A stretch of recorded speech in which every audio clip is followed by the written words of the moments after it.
बिस्मिल्लाहिर्रहमानिर्रहीम, अस्सलाम वालेकुम एंड वेलकम टू एक्सप्रेसो। इस उम्मीद और दुआ के साथ कि आप बिल्कुल ठीक ठाक है, हमारे साथ मौजूद हैं ताज़ा तरीन एपिसोड ऑफ एक्सप्रेसो के साथ। मैं हूं इमरान हसन और मैं हूं अरमला हसन। उम्मीद करते हैं आप बिल्कुल ठीक ठाक होंगे, मजे में होंगे, सुबह आपकी अच्छी हो गई होगी। कोई बात नहीं, हम कोशिश करेंगे। अच्छी होगी है, कोई बात नहीं, बुरी कर देते लेकिन हम रोज वैसे कोशिश करते हैं कि स्टार्ट में कोई एक अच्छी खबर आपको बता दें, लेकिन मजाल है कि इस शो में इस मुल्क में कोई अच्छी बात हो जो हम आपको सुबह सुबह, लेकिन फिर भी हम कुछ ना कुछ ढूंढ के लाते हैं। लेकिन अभी फिलहाल कुछ मैच की बात करेंगे। 74 रन का हदफ हासिल करने के लिए अपनी बैटिंग जारी रखे हुए है। जैसा कि आपको साथ साथ हम दिखा भी रहे हैं, ये मैच पाकिस्तान वर्सेस बांग्लादेश खेला जा रहा है क्राइस्ट चर्च के अंदर, और ये छठा मैच है इस सीरीज का जो कि पाकिस्तान, बांग्लादेश और न्यूजीलैंड की टीम्स पर मुश्तमिल है। और जो ताज़ा तरीन स्कोर है इसके मुताबिक बाबर आजम पाकिस्तान के कप्तान इस वक्त 8 गेंदों का सामना करने के बाद 2, जबकि मोहम्मद रिजवान 11 गेंदों का सामना करने के बाद 11 रन पे नॉट आउट। और अभी कुछ देर पहले ऑन एयर आने से कुछ चंद सेकंड पहले हमें पता लगा था कि बाबर आजम का एक जो डिसीजन है वो थर्ड एम्पायर के पास गया हुआ है कि वो आउट हुए, नॉट आउट हो गया। हाँ, बचत हो गई, तभी तो शोर नहीं बचा। अच्छा, तो खैर ये टारगेट अच्छा खासा है। टारगेट को हम देखें तकरीबन 8 रन पर ओवर, 8 रन बन जाता है ना, 160 प्लस, यस। तो बल्कि 9 रन के पास ये टारगेट बनता है। सो देखते हैं कि पाकिस्तान की टीम क्या इसको चेज कर पाती है या नहीं, क्योंकि Pakistan is good at chasing. और इस हवाले से आपको प्रोग्राम के अगले हिस्से में इन डिटेल्स भी बात करेंगे हम क्रिकेट के हवाले से। हमें आगे बढ़ने हैं और अब हम नोबेल इनाम याफ्ता मलाला यूसुफजई की बात करेंगे। पाकिस्तान में, बिल्कुल पाकिस्तान में है और सैलाब मुतासरीन की आवाज बन चुकी हैं। और साथ साथ उन्होंने सिंध के मुतासरा इलाकों का फजाई दौरा भी किया है, मुतासरीन से मुलाकात भी हुई है, वजीर आला सिंध मुराद अली शाह से भी उनकी मुलाकात हुई। और साथ साथ उन्होंने अप्रिशिएट भी किया स्कूल में जो बच्चों की तालीम का हासिल करना है, ये उन्होंने कहा कि बड़ा एक अच्छा जज्बा है और इसको मजीद आगे लेकर जाना चाहिए। इस पर उन्होंने तारीफ की और साथ साथ इंसानी बहरान की आवाज़ उन्होंने कहा कि वो आलमी सतह पर भी पहुंचाएंगी। नोबेल इनाम याफ्ता है मलाला यूसुफजई और इनका ताल्लुक भी इन इलाकों से है। और जब ये वहाँ पर पाकिस्तान से जो मिस हैप हुआ उसके बाद जब ये वहाँ गई तो ये इंटरनेशनल फोरम्स पे बहुत सारे इशूज़ को उजागर कर चुकी हैं पाकिस्तान से रिलेटेड या दुनिया भर में, और स्पेसिफिकली बच्चों की तालीम के हवाले से इनका बहुत ज़्यादा काम है। तो अब ये मुतासरा इलाकों में आई और यहाँ पर भी इन्होंने दौरा किया। बिल्कुल। कल अब आगे बढ़ते हुए, इससे पहले कि हम बड़ी खबर की जानिब जाए, कल आपकी मुलाकात हमने कुछ ऐसे बच्चों से कराई थी जो स्ट्रीट चिल्ड्रन टीम का हिस्सा हैं। अब दूसरी जीत पाकिस्तान के हिस्से में आई है। पाकिस्तान बमुकाबला कतर मुकाबले में पाकिस्तान ने street child football world cup जो हो रहा है आपको मालूम ही है, इसमें मेज़बान टीम कतर को हरा दिया है। और ये बहुत बड़ी बात है भाई, चूँकि बहरहाल कतर एक फुटबॉल के हवाले से एक बहुत बड़ा नाम है और कतर जो है ये इस फीफा वर्ल्ड कप का होस्ट भी है। तो इस लिहाज से पाकिस्तान की बड़ी कामयाबी है। ये पाकिस्तान का तीसरा मैच था, इसमें कतर के खिलाफ 8 गोल किए। इसमें तुफैल शिनवारी, मोहम्मद अदील ने 3-3 गोल किए और मोहम्मद अली और मोहम्मद जुनैद ने 1-1 गोल किया। और इस तरह पाकिस्तान ने ये मुकाबला कतर को हिराकर अपने नाम किया। सो लुकिंग फॉरवर्ड कि पाकिस्तान ये वर्ल्ड कप लेकर आए वापस और दुनिया में हमारा कहीं नाम जरूर हो फुटबॉल को लेकर भी। इंशाल्लाह we are all positive and उम्मीद करते हैं कि इस हवाले से कोई ना कोई अच्छी खबर आए इंशाल्लाह। चलिए जनाब, क्रिकेट के हवाले से बात ली, फुटबॉल के हवाले से बात कर ली और अच्छी खबरें हमने कोशिश की आपको सुबह सुबह दे, लेकिन फिर हम अपनी लाइन के ऊपर आने लगे हैं, वो है सियासत, जो कि अच्छी नहीं होती, लेकिन स्टिल हम उस पर बात करते हैं। आज की बड़ी खबर,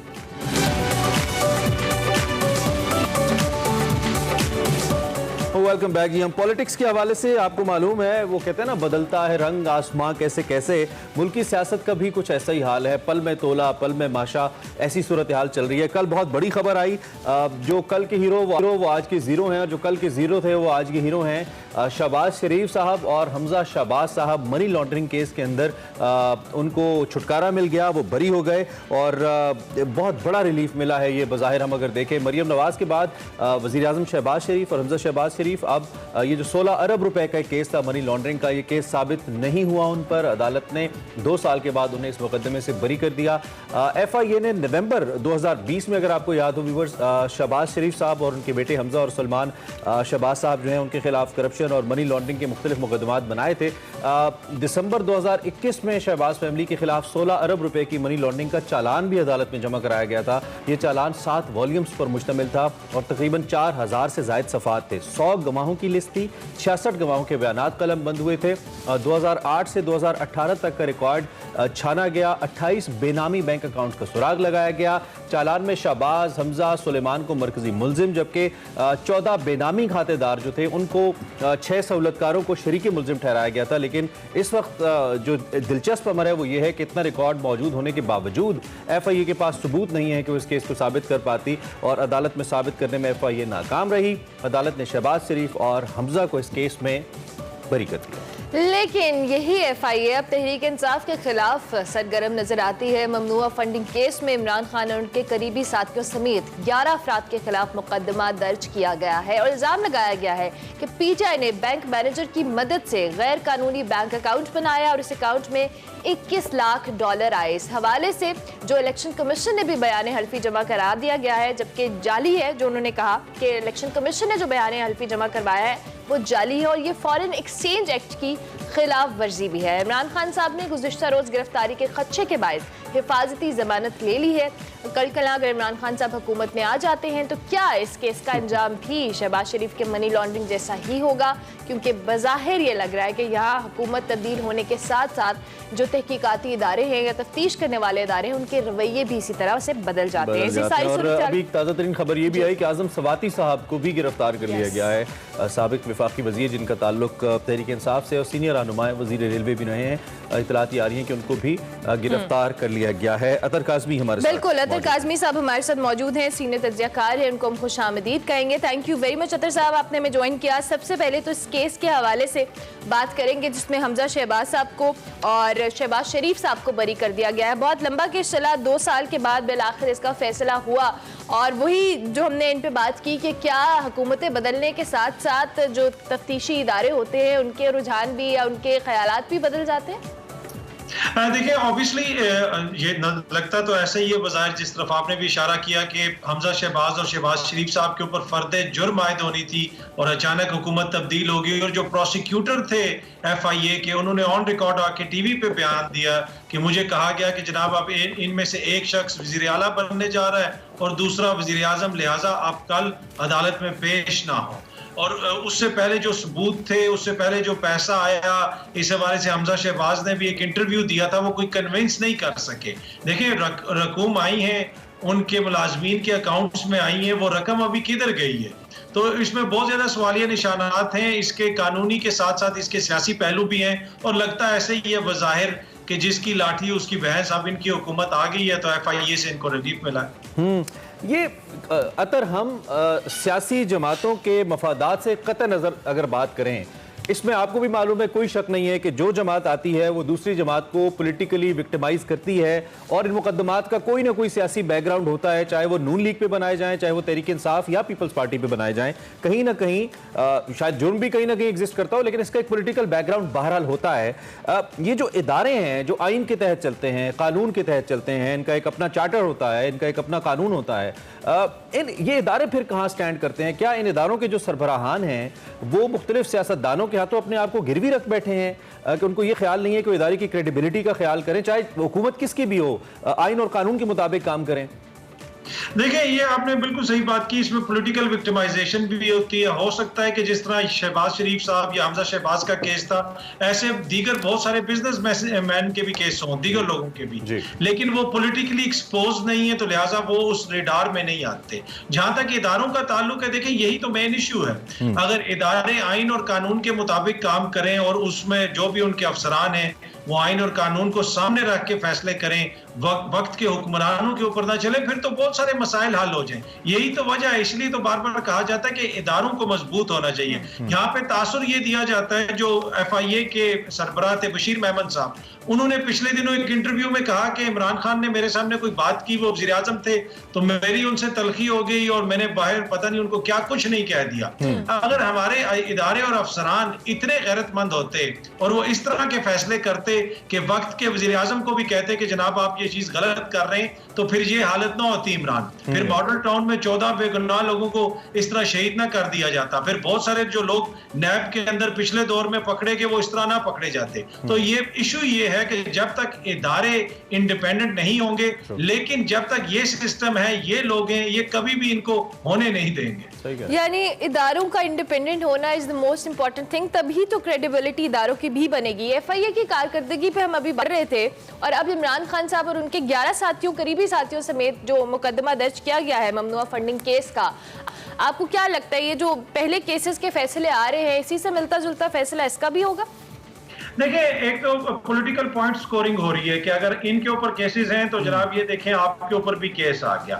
दो डिफरेंट नौयत के केसेस हैं। एक खानदानी कारोबार का केस है, आप हुक्मरान भी हैं, आप कारोबार भी कर रहे हैं, बाहर के मुल्क से आपके नौकरों के चपरासियों के अकाउंट्स में पैसे आ रहे हैं, वो एक टोटली डिफरेंट चीज है। दूसरी तरफ यहाँ पे ये कहा जा रहा है कि एक पार्टी की फंडिंग हुई है, अगर वो गलत तरीके से हुई है तो कानून के मुताबिक उसके खिलाफ कार्रवाई होनी चाहिए। लेकिन देखें, ये जो सारा ममनुआ फंडिंग का केस है जिसके ऊपर हुकूमत कहती है कि ये फॉरेन फंडिंग है, इसके ऊपर अब हुकूमत के कोर्ट में जो है ना वो बॉल है। वो इस वक्त भी रेफरेंस भेज सकते हैं, आज की तारीख में भी सुप्रीम कोर्ट को कहें कि इमरान खान के ऊपर और उनकी जमात के ऊपर पाबंदी लगाएं, लेकिन वो सुप्रीम कोर्ट नहीं जा रहे, वो एफआईए का रास्ता ले रहे हैं। क्यों एफआईए का रास्ता ले रहे हैं? वही जो हम पिछली बात कर रहे थे कि इससे आप फिर सियासी विक्टिमाइजेशन कर सकेंगे, एफआईए के ऊपर आप अपना असर और रसूख कर सकेंगे, मोजिज अदलिया के ऊपर आपकी नहीं चलेगी। तो पिछले दौर में भी अगर ये कुछ होता रहा तो इस दौर में भी यही कुछ हमें नजर आ रहा है।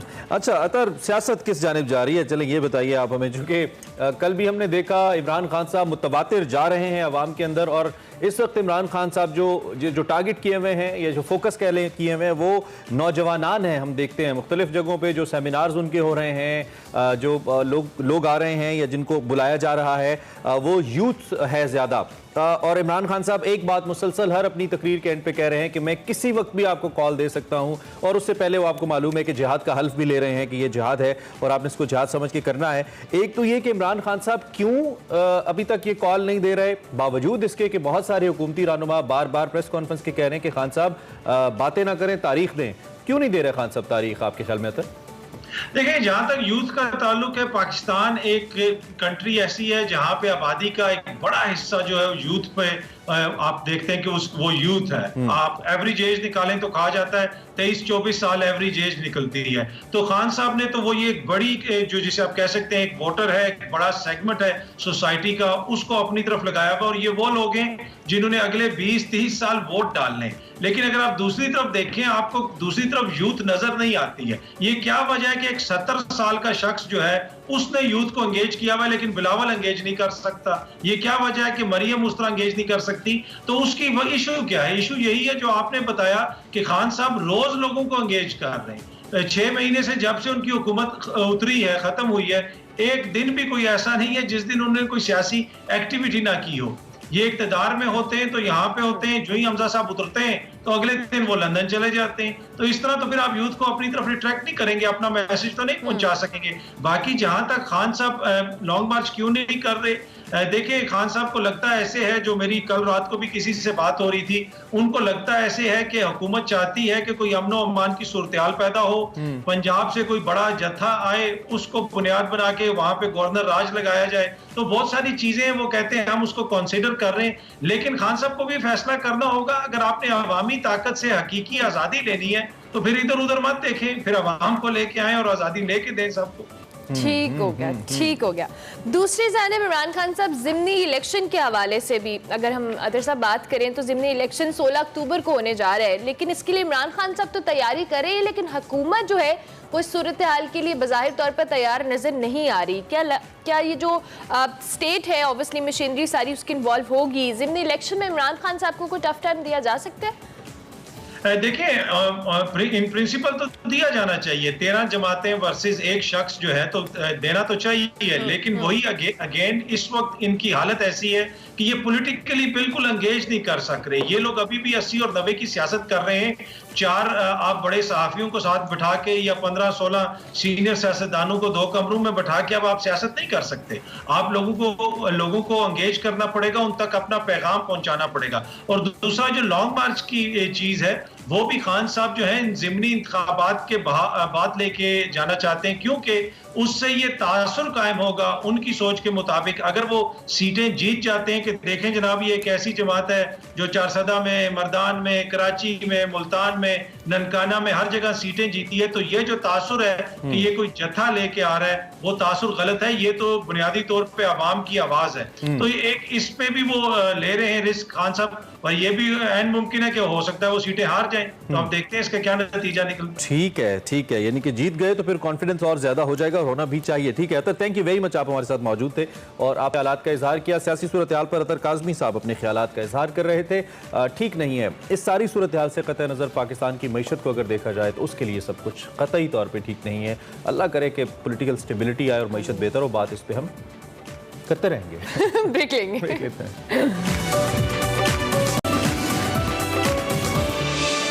Welcome back to Expresso. अपने प्रोग्राम के आगाज में भी बात की थी पाकिस्तान वर्सेस बांग्लादेश मैच, इस वक्त क्राइस्ट चर्च पे जारी है। पाकिस्तान अपनी बैटिंग कर रहा है। ताज़ा तरीन इत्तलात के मुताबिक पाकिस्तान 71 रन बना चुका है, जबकि उसका कोई खिलाड़ी आउट नहीं हुआ और इस वक्त पाकिस्तान चेस कर रहा है बांग्लादेश की जानिब से बनाए गए 173 रन को। 174 रन पाकिस्तान को जीतने के लिए चाहिए।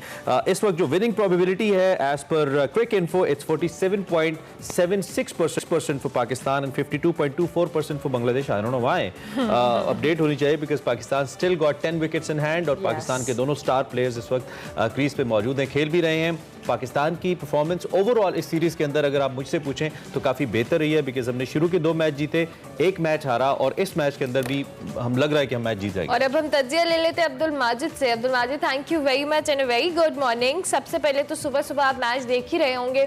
इमरान ने जो ओवरऑल बात की है इस सीरीज के अंदर परफॉर्मेंस की पाकिस्तानी टीम की, आपको कैसी लगी? और आज के मैच के हवाले से भी अगर हम स्पेसिफिकली बात करें, आगाज किस तरह से आपको लग रहा है कि जीत की जो प्रोबेबिलिटी है वो ज्यादा है?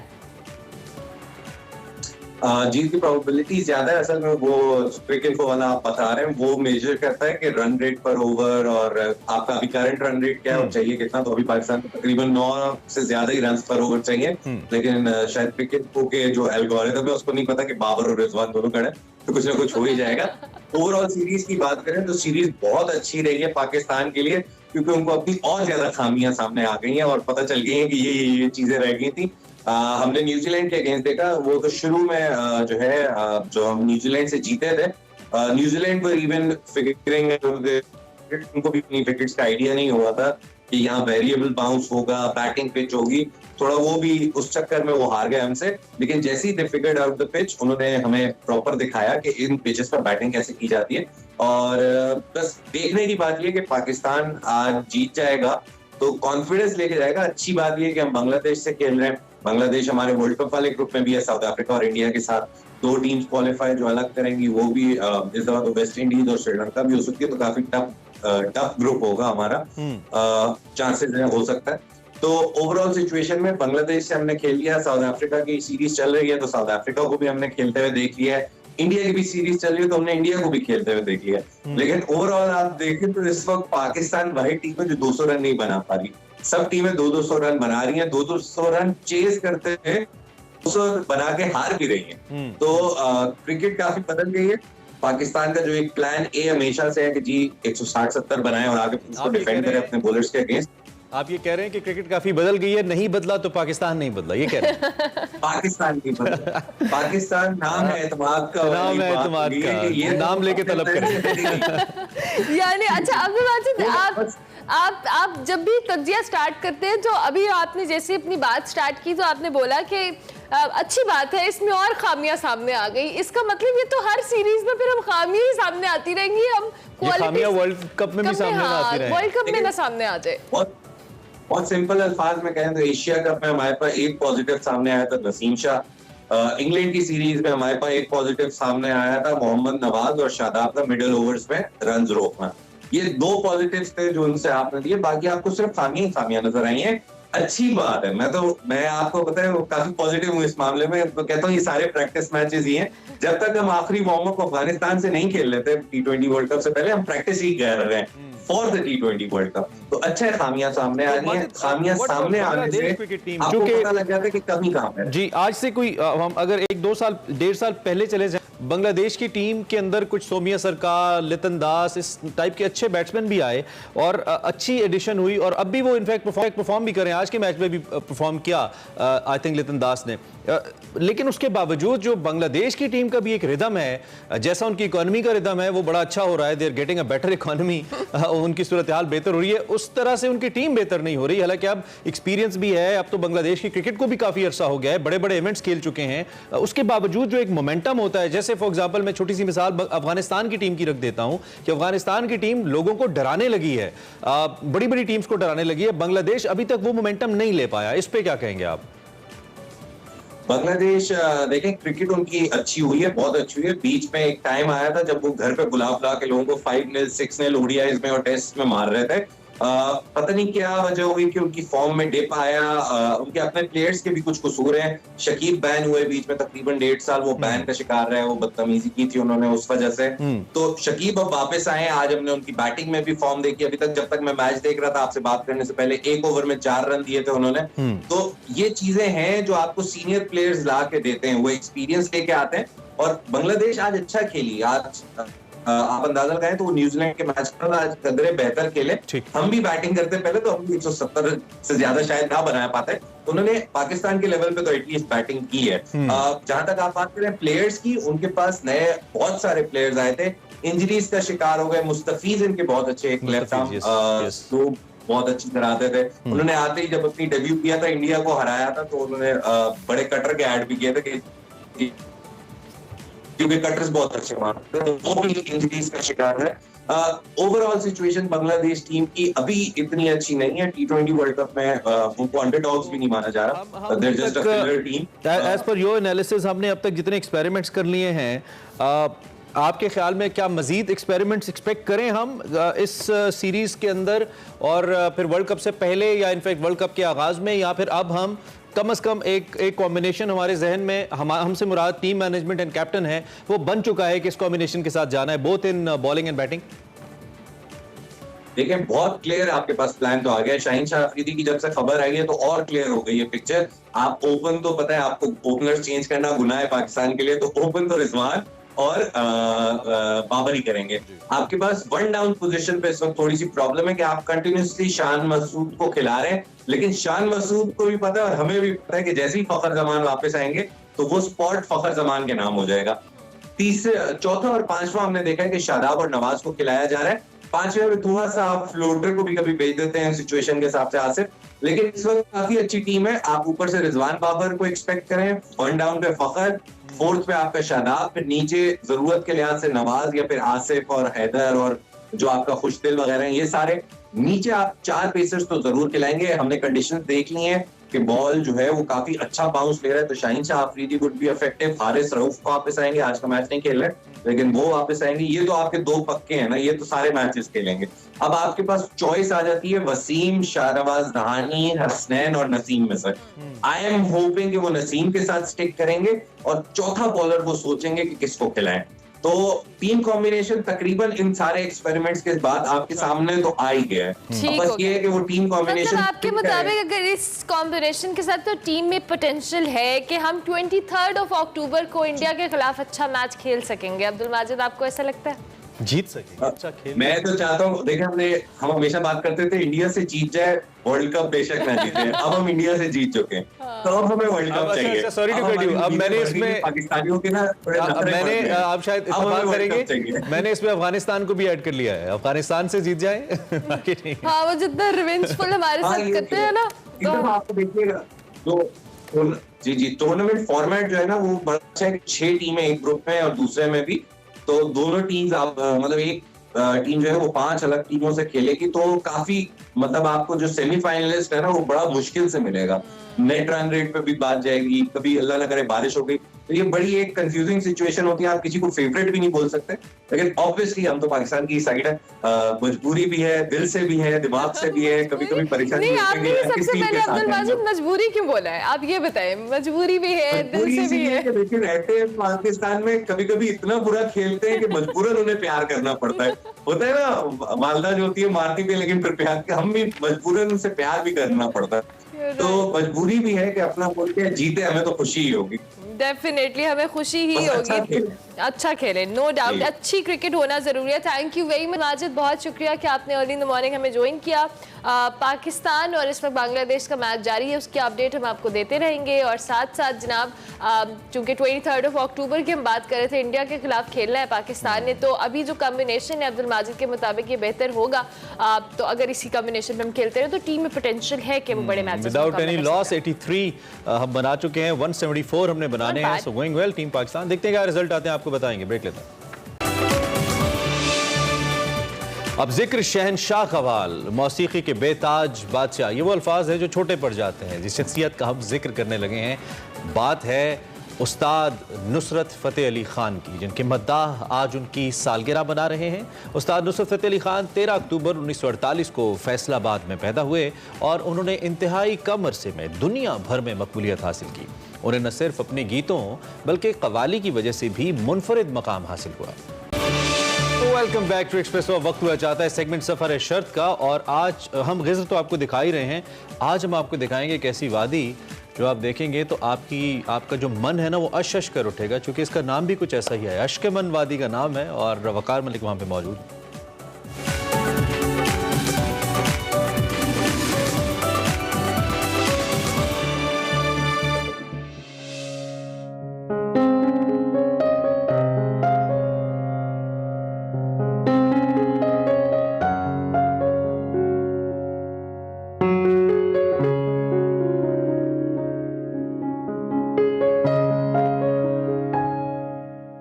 वादी अश्क-ए-मन। अश्क-ए-मन वादी अपने नाम की तरह कितनी खूबसूरत है। आप जरा सिर्फ नाम देखिए, वादी अश्क-ए-मन। सो अश्क-ए-मन अपनी नाम की तरह बहुत ही रोमानवी, बहुत ही अफसानवी किस्म का ये पूरी वैली, पूरी तहसील जो है अश्क-ए-मन की बड़ी ही खूबसूरत है। जैसे आप ग़िज़र वादी में गाकूच से अश्क-ए-मन की तरफ सफ़र करते हैं तो साथ खूबसूरत दरिया बह रहा है, और उसके साथ जैसी उन वादियों में आप सफ़र करते हैं तो इन वादियों की जो खसूसियत है वो ये है कि ये सुबह के वक्त और शाम के वक्त इनकी फ़ीचर्स बहुत नुमायाँ होते हैं। दिन को हार्ड लाइट होती है डेफिनेटली, बहुत और तरह का होता है, उसमें आपको आराम करना चाहिए क्योंकि बहुत ही हार्ड लाइट गर्मियों में स्पेशली बहुत तेज़ धूप होती है।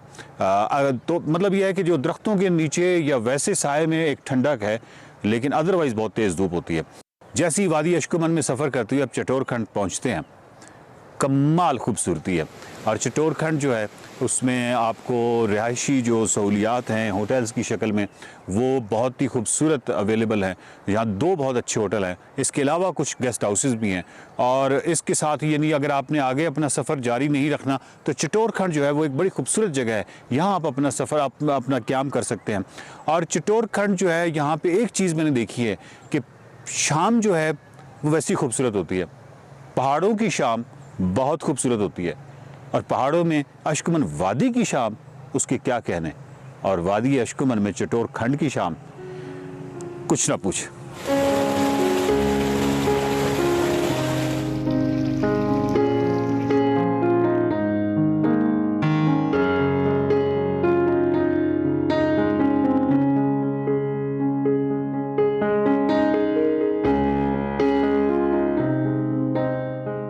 मैं इस वक्त चटोर खंड में हूँ और यहाँ पे कुछ बच्चे थे जो आपस में गपशप कर रहे थे, तो मैंने कहा आपस में क्यों गपशप करते हो, मेरे साथ गपशप करें। तो ये राज़ी भी हो गया। मुझे ये बताएं कि आप सब बच्चे पढ़ते हैं? क्लास कौन सी है? 6। आपकी? 5। और आपकी? 8। ये अच्छा 5, 5, 6, 7, 8। कोई 9th है? नहीं। 4th का कोई है? नहीं। ये गिनती मुकम्मल करनी थी ना। चलो खैर है, कोई बात नहीं। ये बताएं कि चटोर खंड कैसा है, आपको कैसा लगता है? बहुत प्यार है, बहुत खूबसूरत है। खूबसूरत बहुत। अच्छा, आप में से ये बताएं कि कौन से बच्चे हैं जो डांस करते हैं? ये हो ही नहीं सकता कि चटोर खंड का कोई बच्चा हो, ग़िज़र वैली का कोई बच्चा हो और उसको डांस ना आता हो, ये हो ही नहीं सकता। मुझे बताओ, मैं ठीक कह रहा हूँ ना? सारे बच्चे डांस करते हैं ना? हाँ, मैं सही कह रहा हूँ ना? सही कह। सारे बच्चे यहाँ पे डांस करते हैं, मुझे पता है, और बहुत अच्छा डांस करते हैं। मैंने आपको ये नहीं कहना कि आप डांस करें, क्योंकि यहाँ पे तो म्यूज़िक ही नहीं है। हाँ। तो आप अगर इस वजह से कह रहे हैं तो अब मुझे बताओ कि आप में से आप कैसे डांस करते हैं? बहुत अच्छा। बहुत अच्छा। पहले वो कह रहे थे मैं डांस नहीं करता, अब बहुत अच्छा। यानी अब आपको पता चल गया ना कि मैंने कौन सा आपसे डांस करवाता है। अच्छा, मुझे बताएं कि चटोर खंड में टूरिस्ट आता है कि अभी कम आता है? आता है आता है? आता है कम, लेकिन कम आता है या ज़्यादा आता है? कम आता है। कम आता है ना। तो मुझे बताओ कि ये जो खुबानियाँ हैं, ये इतनी ज़्यादा खुबानियाँ हैं, खाते हो खुबानियाँ? हाँ खाते हैं? तो ज़्यादा क्या अच्छा लगता है? खुबानी, चेरी, सेब, क्या अच्छा लगता है? चेहरी। चेरी सबसे ज़्यादा अच्छी लगती है। वाह वाह वाह वाह वाह। तो बड़े होके आप में से किससे, आपसे पूछता हूँ, आपसे, आप बड़े होके क्या बनोगे? क्या बनूंगा? हाँ, डॉक्टर बनूंगा। डॉक्टर बनूंगा। आप?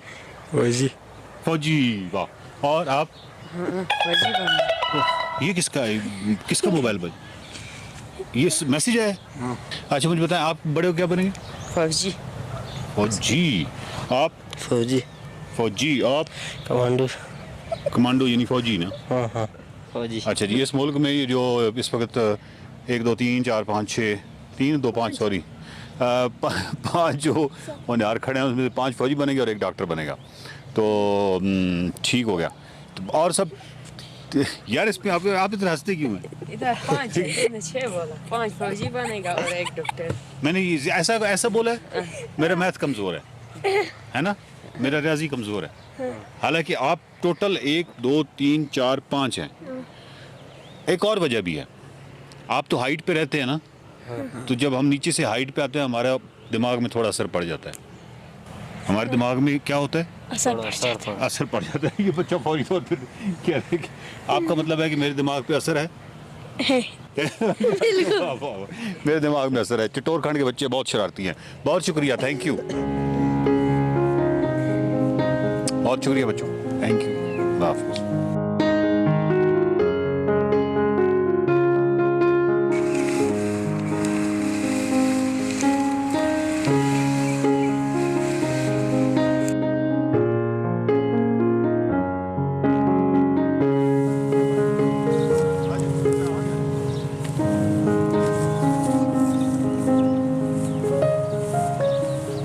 टूरिज़्म या सियाहत का हकीकी मकसद क्या है? सियाहत का हकीकी मकसद ये है कि आप अपने सच, यानी जो आपका सच है उससे बाहर जो सच एग्जिस्ट करते हैं, उन सच्चों के बारे में आप जानें। जब आप उन सच के बारे में, जो बाहर के सच हैं, उनके बारे में जब आप जानते हैं तो आपके अंदर का जो तासुब है वो कम हो जाता है, और यही सियाहत है। मेरे साथ इस वक्त एक बहुत ही ज़बरदस्त किस्म के मेहमान बैठे हैं। बेसिकली मैंने इनको दूर से देखा तो ये काम कर रहे थे, तो इनके पास आ गया। और जब तक आप सियाहत के दौरान मकामी लोगों से गुफ्तगू नहीं करते, मुख्तलिफ गाँव के अंदर नहीं जाते, तो उस वक्त तक सियाहत का हकीकी मकसद एक्चुअली पूरा नहीं होता। सियाहत का मतलब ये नहीं है कि आप किसी भी जगह पे जहाँ पे मौसम अच्छा है वहाँ पे होटल में रहें और होटल में रहने के बाद आप निकल जाएं, उसका कोई फ़ायदा नहीं। फ़ायदा ये है कि आप मकामी लोगों से, मकामी दोस्तों से ज़्यादा गपशप करें, ताकि उनको आपके सच से आगाही हो और आपको उनके सच से आगाही हो। अस्सलाम वालेकुम। बहुत शुक्रिया। आप एक तो काम कर रहे थे तो मैंने आपको डिस्टर्ब किया। क्या होगा? अच्छा, कुछ नहीं। चले, बहुत मेहरबानी। आपका नाम क्या है? सखी मदद। सखी साहब ये बताएं कि आपने देखा है, मतलब एक अरसा यहाँ पे अशकुमन वादी में अच्छा, कितनी तब्दीली आ चुकी है पुराने ज़माने में और आज के ज़माने में, और फिर मुझे ये बताएं कि पुराना ज़माना अच्छा था या आज का ज़माना अच्छा है? मैं ये कहूँ पुराना ज़माना बहुत अच्छा था। अच्छा, मुश्किल नहीं था? नहीं, कोई मुश्किल नहीं, क्योंकि हमदर्दी था लोगों अच्छा। के साथ, अच्छा सलूक था लोगों के साथ, तब बैठना उठना अच्छा। इस वक्त ये लोग भी, इसके छोटे बच्चे भी परेशान है। अच्छा, इससे क्या फ़ायदा है? लेकिन आपको ऐसा नहीं लगता जैसे अभी जो खुराक में किसी ज़माने में खुराक में जो खुराक कमी थी वो अब उस तरह कमी नहीं है? नहीं, वो नहीं। बेहतरी नहीं आई? खुराक में बेहतरी आई तो फिर क्या होगा? लेकिन दिल उस तरह नहीं है। दिल उस तरह नहीं है। हाँ, ठीक है, और वो जो दिल वाली बात है वो ज़्यादा अहम है, अहम है। हाँ, वो ज़्यादा ज़रूरी थी। ज़रूरी थी। वाह वाह वाह वाह, कितनी आला अच्छी बात की है। यहाँ पे एक रवायत है डांस की, तो मतलब पूरी वादी में मैंने देखा है कि बहुत अच्छा डांस करते हैं। डांस करते तो हैं। वो अभी भी नई नस्ल में भी वो इसी तरह है। वो है अभी भी है। वो है। मतलब एक आध कुछ चीज़ें जो है वो पीछे से जो एक रवायत है वो चली जा रही है, लेकिन आप समझते हैं कि वो जो पुराने वक्तों में भी आपको याद है इसी तरह लोग डांस करते थे, डांस करते थे। हाँ, रक्स करते थे, हाँ, बिल्कुल खुश होते थे, खुश होते थे। सर्दियाँ मुश्किल हैं? सर्दियाँ उस वक्त बहुत था, अभी थोड़ा कम है। टूरिस्ट जो हैं या जिसको आप मेहमान कहते हैं, टूरिस्ट वो अभी कम हुए हैं, पहले ज़्यादा नहीं थे? पहले ज़्यादा थे, बहुत ज़्यादा, खासकर जो गोरे वगैरह तो बहुत ज़्यादा आते थे पहले। ये कोरोना की वजह से। अच्छा, अभी कोरोना की वजह से। हाँ, थोड़ा कम हो गया है। बच्चे हैं? ये बड़ा छोटा बच्चा है, इस बड़ा कितने एक बच्चे और है, 3 है। माशाल्लाह। आगे पोते भी हैं? हाँ 6 है। 6 पोते हैं। हाँ। कैसे लगते हैं आप? कब जब बहुत अच्छा होता है और दिल घर में गया तो खुश। शुक्रगुजार हूँ, आपने वक्त भी दिया। वो नहीं, और बहुत शुक्रिया। दुआ भी कीजिएगा हमारे लिए भी, हम आपके लिए। खुदा आपका कामयाब करे। बहुत तो शुक्रिया। हम क्या करें। थैंक यू जी, बहुत शुक्रिया, बहुत शुक्रिया। आप अपना काम करें, हमने आपको ठीक है, डिस्टर्ब किया। ठीक है।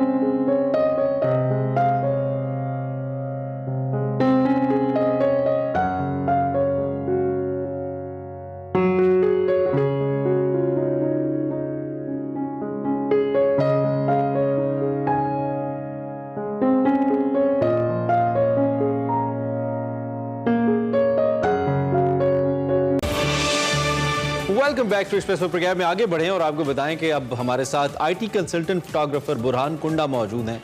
बुरहान के बारे में आपको बताएं तो वो एक पाकिस्तानी है ओबियसली, लेकिन आजकल कनाडा में मुकीम है। बज़ाहिर ये जो तस्वीर खींचना है ये एक आम आसान सा काम तस्वुर किया जाता है, जैसे बस देखा कुछ अच्छा लगा और तस्वीर खींच ली। लेकिन अगर हम हकीकत में बात करें तो this is one of the most difficult task, एक अच्छी तस्वीर बनाना, टेक्निकली साउंड पिक्चर बनाना। बुरहान कुंडा न सिर्फ फोटोग्राफी का शौक रखते हैं बल्कि टेक्निकल फोटोग्राफी करते हैं। और ये कौन सी फोटोग्राफी की किस्म है जिसमें उनका ज़्यादा इंटरेस्ट है और क्या ये आम लोगों के लिए है, ये सारी बातें हम करते हैं। Burhan is with us all the way live from Canada. और वहाँ पर रात है, हमारे चूंकि मॉर्निंग है। सबसे पहले तो हम उन्हें मॉर्निंग विश नहीं कर सकते, लेकिन still welcome to the show. Burhan sahab, बहुत शुक्रिया कि आपने हमें ज्वाइन किया। आपका ये जो फोटोग्राफी वाला एक स्किल है, ऑब्वियसली अभी हम बात कर रहे थे कि बड़ा आसान लगता है फोटोग्राफी, कुछ भी पसंद आया कैप्चर कर लिया, लेकिन ये बहुत एक टेक्निकल चीज़ है। इसमें आपकी एस्थेटिक्स और सारी चीज़ें बड़ी मैटर करती हैं। तो आप किस तरह की फोटोग्राफी को पसंद करते हैं basically? Assalamu alaikum and thank you for taking me in the call. Yes, तो हर फोटोग्राफर जो हम लोग पिक्चर्स देखते हैं, दे शोन देयर ओन पर्सपेक्टिव।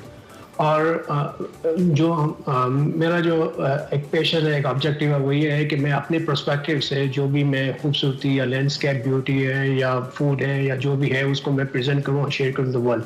तो मैं एक्चुअली हर तरह की फोटोग्राफी करता हूँ। लैंडस्केप फोटोग्राफी होगी, फूड फोटोग्राफी होगी, प्रोडक्ट फोटोग्राफी है, और हर एक फोटोग्राफी के एक डिफरेंट टेक्निक्स हैं, उसके डिफरेंट एप्लीकेशंस हैं।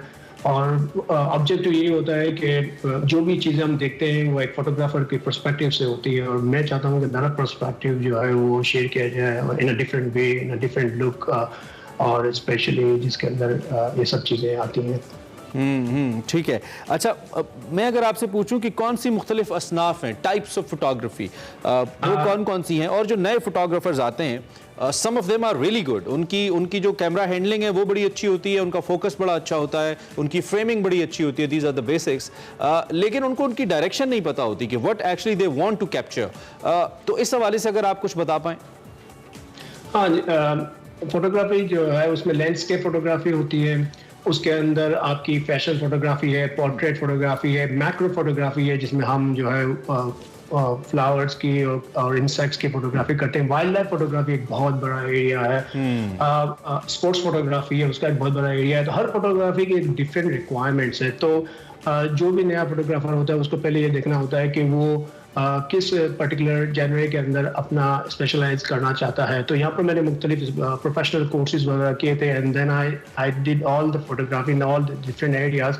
बट मैं समझता हूँ कि वाइल्ड लाइफ फोटोग्राफी की अपनी एक है, क्योंकि वो फास्ट मूविंग ऑब्जेक्ट्स होते हैं, तो उसके अंदर आपको